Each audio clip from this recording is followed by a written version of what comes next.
పసిడి ప్రేమికులకు ఇదొక రకంగా షాకింగ్ న్యూస్. మరికొందరికి అంది వచ్చిన అవకాశం. గడిచిన 17 ఏళ్ల కాలంలో ఎన్నడూ లేనంతగా బంగారం ఈ నెలలో భారీ పతనాన్ని చవిచూసింది. 2008 అక్టోబర్ తర్వాత గోల్డ్ మార్కెట్ ఇంతలా డీలా పడటం ఇదే తొలిసారి. అసలు బంగారం ధరలు ఇంతలా ఎందుకు పడిపోయాయి? అమెరికా ఫెడ్ రేట్ల కోత ఆశలు ఎందుకు ఆవిరయ్యాయి? యుద్ధ మేఘాలు తక్కుముఖం పట్టడం మార్కెట్పై ఎలాంటి ప్రభావం చూపుతుంది?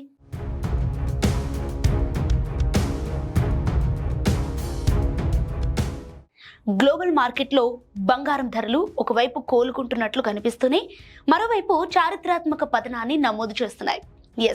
మంగళవారం ట్రేడింగ్ లో స్పాట్ గోల్డ్ 1.5% పెరిగి $4,579 వద్ద ట్రేడ్ అవుతుండగా ఏప్రిల్ జనవరికి సంబంధించిన యుఎస్ గోల్డ్ ఫ్యూచర్స్ 1.2% లాభపడి $4,611 వద్ద కొనసాగుతున్నాయి. కానీ ఈ నెలవారీ లెక్కలు చూస్తేనే అసలు కథ అర్థమవుతుంది. కేవలం ఈ ఒక్క నెలలోనే పసిడి ధర ఏకంగా 13% కంటే ఎక్కువ పడిపోయింది. 2008 అక్టోబర్ తర్వాత ఇంతటి భారీ నెలవారీ క్షీణత నమోదు కావటం ఇదే ఫస్ట్ టైం. సో గడిచిన 17 ఏళ్లలో ఇది గోల్డ్ మార్కెట్కు అత్యంత గడ్డు కాలంగా నిలిచింది. అయితే ఈ త్రైమాసికంలో చూసుకుంటే ధరలు ఇంకా 5% లాభాల్లోనే ఉండటం విశేషం.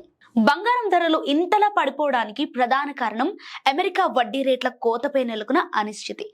ఇంధన ధరలు పెరగటం వల్ల ద్రవ్యోల్బణం మళ్లీ పెరుగుతుందన్న భయంతో ఈ ఏడాది యుఎస్ ఫెడ్ రేట్లు తగ్గిస్తుందన్న ఆశలను ట్రేడర్లు దాదాపు వదులుకున్నారు.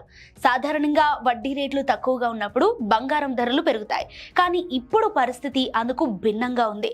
ఇక మరోవైపు ఇరాన్తో జరుగుతున్న సైనిక చర్యను ముగించేందుకు అమెరికా అధ్యక్షుడు డొనాల్డ్ ట్రంప్ మొగ్గు చూపుతున్నారన్న వార్తలు మార్కెట్లో రిస్క్ ఆన్ సెంటిమెంట్ ను పెంచాయి. యుద్ధ ప్రభావం తగ్గి శాంతి నెలకొంటుందన్న ఆశలు కలగటంతో సురక్షిత పెట్టుబడిగా ఉన్న బంగారం నుంచి ఇన్వెస్టర్లు మళ్లీ స్టాక్ మార్కెట్ వైపు చూస్తున్నారు. కేవలం బంగారమే కాదు, ఇతర విలువైన లోహాల ధరల్లోనూ కదలికలు కనిపిస్తున్నాయి. వెండి 3.3% పెరిగి ఒకేసారి $72.27కు చేరుకుంది. ఇక ప్లాటినం 1% పెరిగి $1,917 వద్ద ఉంది. పల్లాడియం 2.3% లాభంతో $1,438 వద్ద కొనసాగుతోంది. ఒకవైపు యుద్ధం తగ్గుముఖం పడుతుందన్న ఆశలు, ఇక మరోవైపు అమెరికా వడ్డీ రేట్లపై నెలకొన్న సందిగ్ధత వెరసి బంగారాన్ని 17 ఏళ్ల కష్టానికి నెట్టేశాయి. అయితే ఫెడ్ రిజర్వ్ నిర్ణయం ఇప్పుడు మార్కెట్ వర్గాల్లో ఉత్కంఠ రేపుతోంది.